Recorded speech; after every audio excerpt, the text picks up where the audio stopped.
আসসালামু আলাইকুম রহমতুল্লাহি ওয়া বারাকাতুহু। প্রিয় শিক্ষার্থীরা, সাউথুল মদিনা মডেল মাদ্রাসার অনলাইন ক্লাসে তোমাদেরকে স্বাগতম। প্রিয় শিক্ষার্থীরা, আমাদের সাউথুল মদিনা মডেল মাদ্রাসার ইউটিউব চ্যানেলে সাবস্ক্রাইব করে তোমরা আমাদের সাথে থাকবে এবং পাশে থাকা বেল আইকনটা টাচ করে আমাদের নতুন নতুন ভিডিওগুলো সবার আগে তোমাদের নোটিফিকেশনে অন করে নিবে। প্রিয় শিক্ষার্থীরা, আমাদের আজকের ক্লাস হচ্ছে ক্লাস 7, সাবজেক্ট ইংলিশ। আজকে আমাদের টপিকের নাম হচ্ছে right form of verb. Right form of verb খুব কঠিন একটা জিনিস নয়, খুব সহজভাবে আজকে আমরা উপস্থাপন করব এবং আজকের আমার এই ক্লাসটা যে কোনো শ্রেণীর জন্যই উপযোগী একটি ক্লাস। ক্লাস 6 থেকে 10ম শ্রেণী বা ইন্টারমিডিয়েট এই লেভেলের সব জায়গাতেই রাইট ফর্ম অফ ভার্বের ব্যবহার আছে, তোমরা সেটা জানো। রাইট ফর্ম অফ ভার্ব অনেক রুলস থাকে, অনেক রুলস থেকে আমরা সংক্ষিপ্ত আকারে 3টি রুলসের মাধ্যমে আজকে আমাদের এই রাইট ফর্ম অফ ভার্বটাকে রপ্ত করার চেষ্টা করবো ইনশাআল্লাহ। তোমরা যদি আমার এই ভিডিওটা দেখো এবং এই টেকনিকগুলো যদি তোমরা রপ্ত করতে পারো, আমার বিশ্বাস তোমরা 80 থেকে 90% রাইট ফর্ম অফ ভার্বের সমস্যা সমাধান করতে পারবে।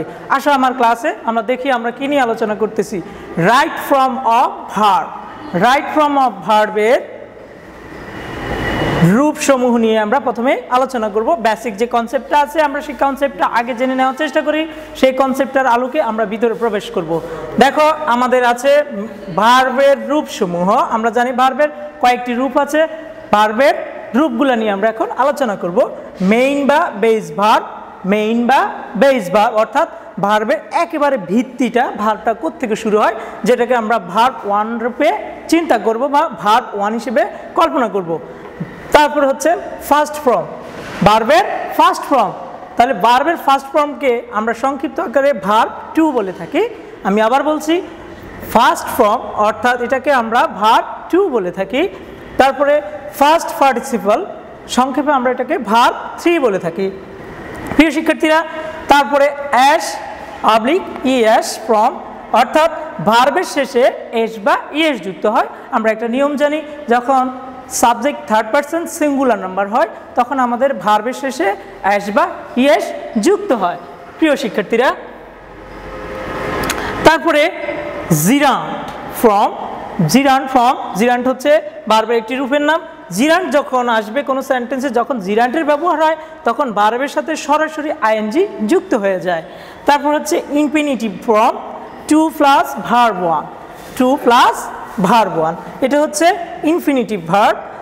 আচ্ছা, তারপরে দেখো এইগুলো হচ্ছে আমাদের ভার্বের বেসিক কনসেপ্ট। এই বেসিক কনসেপ্টটা যদি তুমি মনে রাখতে পারো, তার পরবর্তী টেকনিকগুলোতে আমরা আলোচনা করতে আমাদের জন্য সুবিধা হবে। সুপ্রিয় শিক্ষার্থীরা, লক্ষ্য করো শর্ট টেকনিকে। শর্ট টেকনিকটা রুল 1, আমার 1 নম্বর রুলে মডেল অক্সিলারি ভার্ব সম্পর্কে আমরা আলোচনা করব। মডেল অক্সিলারি ভার্ব, আমরা জানি মডেল অক্সিলারি ভার্বগুলো সেন্টেন্সে যখন ব্যবহার করা হবে তখন ভার্বের কোন রূপটা ব্যবহার করতে হবে সেটা সম্পর্কে আমরা ধারণা নেব। এখন কতিপয় মডেল অক্সিলারি সম্পর্কে তোমাদেরকে ধারণা দিচ্ছি, কারণ মডেল অক্সিলারিগুলো কি কি সেটা তোমরা অনেকে জানো, আবার অনেকে জানো না। যারা জানো না তাদের জন্য আমি একটু সহজ করে দিচ্ছি। Can oblique could, may oblique might, shall oblique should, will oblique would, must, dare, need, had, better, এইগুলো হচ্ছে আমার মডেল অক্সিলারি। এই মডেল অক্সিলারিগুলো যখন কোন সেন্টেন্সের মধ্যে আসবে তখন কী রকম ভার্বের অবস্থা হবে, অর্থাৎ রাইট ফর্ম অফ ভার্বের যে অপশানটা খালি থাকবে ওই অপশানটাতে কীভাবে ভার্বটা বসবে। তাহলে আসো আমরা দেখি, যখন মডেল অক্সিলারি ভার্ব হবে তখন মডেল অক্সিলারি প্লাস ভার্ব 1, অর্থাৎ সেন্টেন্সের মধ্যে যখন মডেল অক্সিলারি ভার্ব থাকবে, মডেল অক্সিলারি ভার্ব যখন থাকবে তখন ভার্ব 1 বসবে। আর যখন মডেল প্লাস ভি থাকবে তখন ভার্বের 3 নম্বর রূপ বসবে, অর্থাৎ যেটাকে আমরা ইতিপূর্বেই ফার্স্ট পার্টিসিপল হিসেবে চিহ্নিত করেছি, ভার্ব 3 সেটা বসবে। এক্সাম্পল হিসেবে আমরা ধরতে পারি, I can do the work.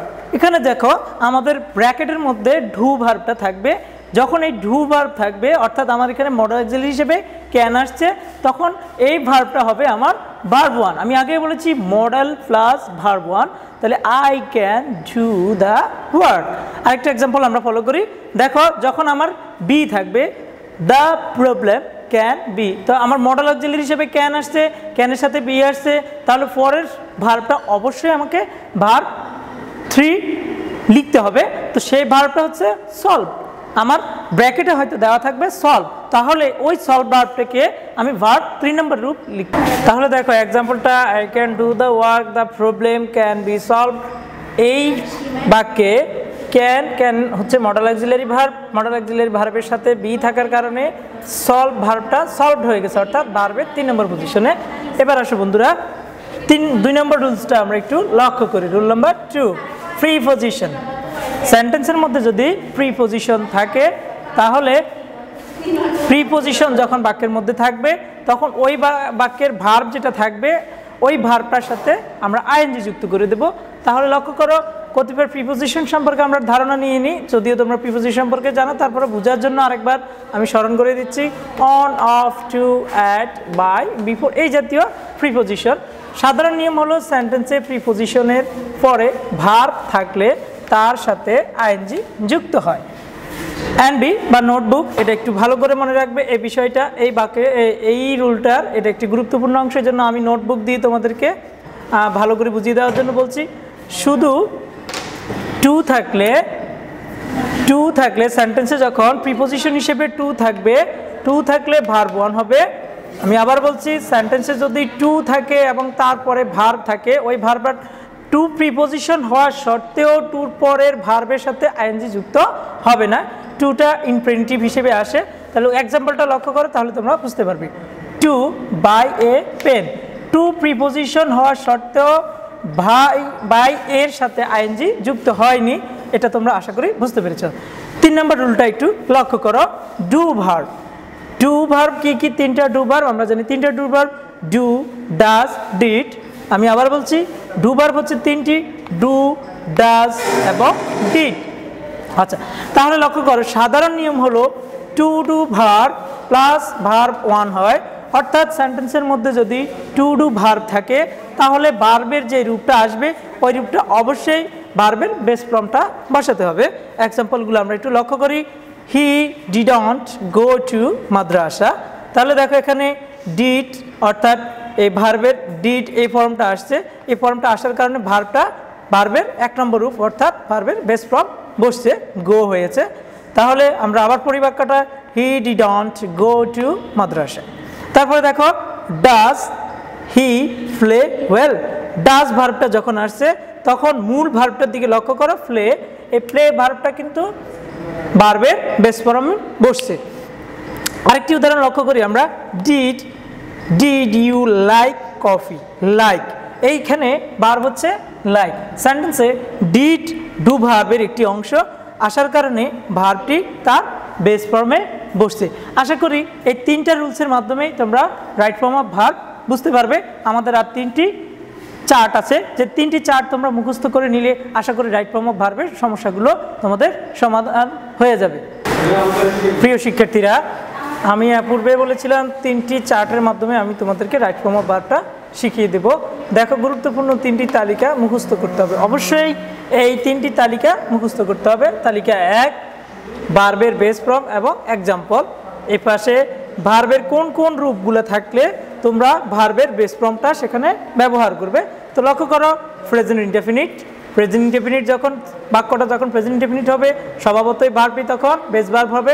উদাহরণস্বরূপ দেখতে পারো, হি গোজ টু মার্কেট, আবার বলছি he goes to market. Future indefinite যখন থাকবে স্বভাবতই বাক্যটি তখন প্রেজেন্ট, ফিউচার ইনডেফিনিট যখন হবে ভার্ব 1 হবে অথবা ভার্বের বেস ফর্ম বসবে, আই শ্যাল প্লে। তারপরে মডেল অক্সিলারি, যখন বাক্যে মডেল অক্সিলারি ব্যবহার আসবে তখন বাক্যের ভার্বের বেস ফর্ম বসবে, ইউ মাস্ট ওবি। এখানে মাস্ট হচ্ছে মডেল অক্সিলারি ভার্ব থাকার কারণে ওবি ভার্বের বেস ফর্ম বসেছে। ইউনিভার্সাল ট্রুথ, যখন কোনো সেন্টেন্সটা চিরন্তন সত্য হবে, আমরা জানি চিরন্তন সত্যের বাক্য যখন হয় তখন ভার্বের বেস ফর্ম বসে। দ্য সান রাইজেস, সূর্য উদিত হয় ইন দ্য ইস্ট,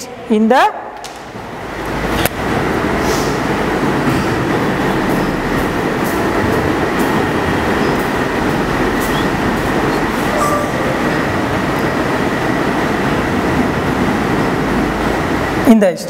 তারপরে হ্যাবিচুয়াল প্যাক্ট, যখন কোনো বাক্যে হ্যাবিচুয়াল প্যাক্ট ঘটে তখন বাক্যে ভার্বের বেস ফর্ম বসে, যেমন দে গো টু জিম, অর্থাৎ জিম ব্যায়াম করার জন্য সে প্রতিদিনই জিমে যায়, এজন্য সেটা একটি হ্যাবিচুয়াল প্যাক্ট।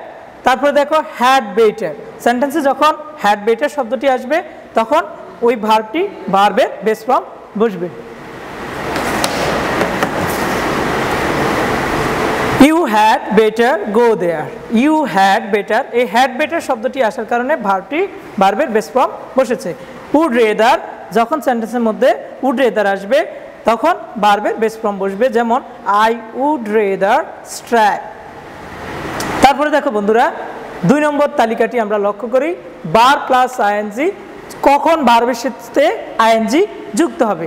তখন তোমরা লক্ষ্য করো এই চার্টের মধ্যে আমরা সেটা উল্লেখ করেছি, বাক্যটি যখন প্রেজেন্ট কন্টিনিউয়াস টেন্স হবে তখন ভার্বের শেষে আইএনজি যুক্ত হবে।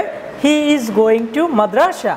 ফার্স্ট কন্টিনিউয়াস টেন্স, বাক্যটি যখন ফার্স্ট কন্টিনিউয়াস টেন্সের আলোকে হবে তখন আই ওয়াজ ইটিং রাইস, ভার্বের শেষে আইএনজি যুক্ত হয়েছে।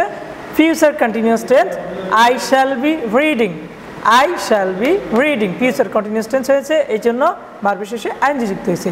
প্রিপোজিশন, কোনো সেন্টেন্সে যখন প্রিপোজিশন থাকবে তখন ভার্বের শেষে আইএনজি যুক্ত হবে। He is capable of solving, he is capable of solving. তারপরে ক্যান অথবা ক্যান নট হেল্প যদি থাকে সেন্টেন্সের মধ্যে, যদি এই ওয়ার্ডটি আসে তখন ভার্বের শেষে আইএনজি যুক্ত হয়। আমরা উদাহরণটা লক্ষ্য করি, শি ক্যান নট হেল্প লাফিং, শি ক্যান নট হেল্প লাফিং। তারপরে বাক্যর মধ্যে যখন হোয়াইল থাকবে, হোয়াইল থাকলে ভার্বের শেষে ING, while playing in the field, এখানে হোয়াইল থাকার কারণে ভার্বের শেষে আইএনজি যুক্ত হয়েছে। তারপরে লক্ষ্য করো would you mind, would you mind, would you mind opening the door, would you mind শব্দটি সেন্টেন্সের মধ্যে আসার কারণে এই মূল ভার্ব হচ্ছে ওপেন, ওপেনের সাথে আইএনজি যুক্ত হয়েছে। জিরান, সেন্টেন্সটি যখন জিরান্ট হবে, জিরান্ট দিয়ে শুরু হবে তখন অটোমেটিক ভার্বের সাথে আইএনজি যুক্ত হবে, gerund. Swimming is a good exercise, swimming is a good exercise, এখানে সুইমিং শব্দটি মূলত জিরান্ট।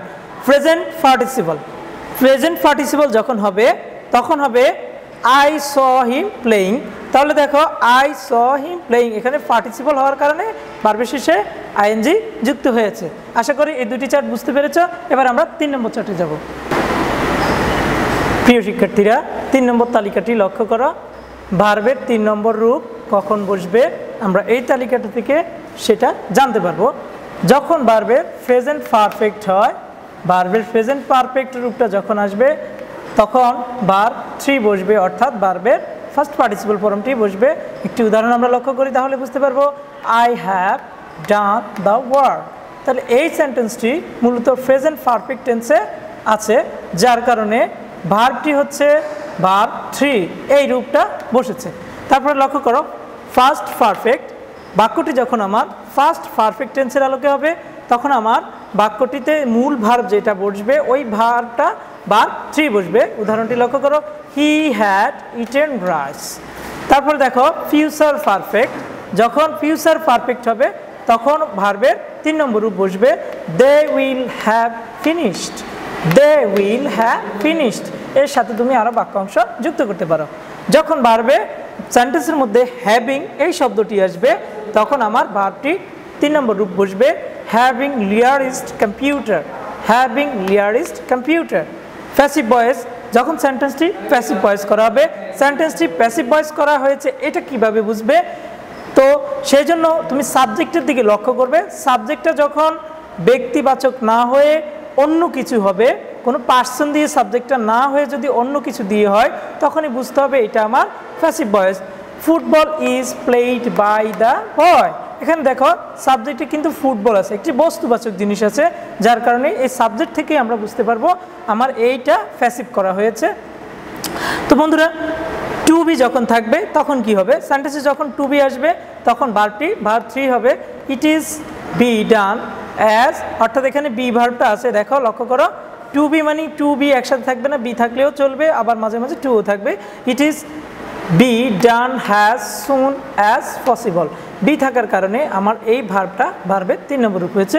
তো আশা করি শিক্ষার্থীরা আমার এই 3টি তালিকা এবং 3টি রুলসের মাধ্যমে তোমাদেরকে রাইট ফর্ম অফ ভার্বটি বুঝিয়ে দেওয়ার চেষ্টা করেছি। তোমরা আশা করি বুঝতে পেরেছো। তোমরা যদি আমার এই ভিডিওটা ভালো লাগে বেশি বেশি লাইক এবং শেয়ার করবে। পরবর্তীতে তোমাদের জন্য সহজ পদ্ধতিতে ভয়েস কীভাবে করতে হবে সেরকম একটি ভিডিও নিয়ে আসবো। তো সবাই ভালো থাকবে, আমাদের জন্য দোয়া করবে, সেফ থাকবে, নিরাপদ থাকবে, বাসায় থাকবে এবং আমাদের সাউথুল মদিনা মডেল মাদ্রাসার ইউটিউব পেজের সাথে থাকবে। সবাই সুস্বাস্থ্য কামনা করে আজকের মতো এখানে বিদায় নিচ্ছি। আসসালামু আলাইকুম।